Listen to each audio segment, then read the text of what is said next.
Thank you guys for coming. Thank you. Appreciate it.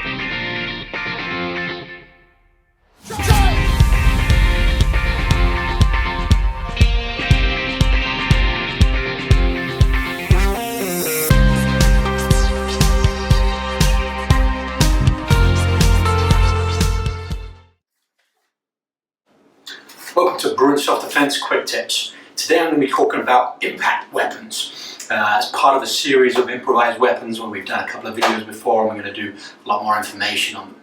It's pretty important to think about what type of weapon that you may choose to carry in self-defense, depending on your local, state, or even the country's laws. It's very important.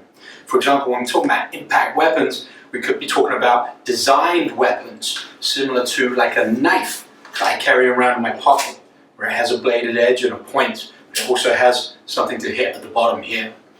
I could be talking about something a bit more violent, like a push dagger, which I put in my fist right here, which could impact the skin or something like that. Those are both bladed or pointed types of weapons, which we'll cover in a different series. It could also be something as easy to carry around as a carabiner or a pen, which has spiked point to it, and also a flashlight. So improvised versus designed weapons is very important and will affect will be affected by the laws in your city, your state, your county, and your country. So those are important to think about. When talking about impact weapons, we typically think about blunt objects, and some are better than others, depending on your size and shape, depending on your situation. So what we're going to do is we're going to review a bunch. As you can see, I've got some down here. In part 2 of this, I'm going to look at all different types, look at the properties of the weapon and how to use it and how it can be used. The most important thing to think about is that training it is what you have to do. It's no good just carrying something you think might be helpful in a self-defense situation. You have to understand how that weapon is to be used, or how that object is to be used in a self-defense situation. In some counties, cities, states, it's illegal to carry anything in self-defense, regardless of what it is. So you really have to understand those laws before you choose to do that.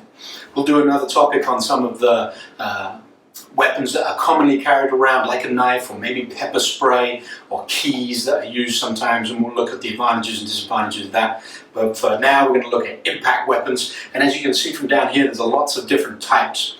So looking at from the broad kind of arena of how to use a weapon, well, first off, you've got to think about how are you going to grip it, how are you going to carry it. So let's start from that. I carry this pen on my side pocket here. Well, the second thing I've got to think about is how do I draw that. So if my t-shirt is covering it, and again, legal implications of concealed weapons or not, but if it's covering it, I have to be able to lift this. If I lift it with the same hand, then I have to release it and try and grab it. So lifting with the other hand and then pulling, that's another way of drawing it. And then I've accidentally turned on the flashlight there. So how to draw the weapon, or how to get the weapon in your hand, is very important. And once it's in your hand, how do you hold it? If I hold the pen like I would normally hold a pen, used in self-defense, might not be the best way. Typically for something small and cylindrical like this with a point or a sharpie edge at the end, I'm going to hold it in my fist with my thumb on top so that it doesn't slide back through my hand.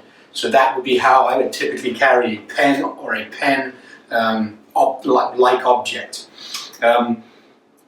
Different ways to carry different weapons. How heavy is it?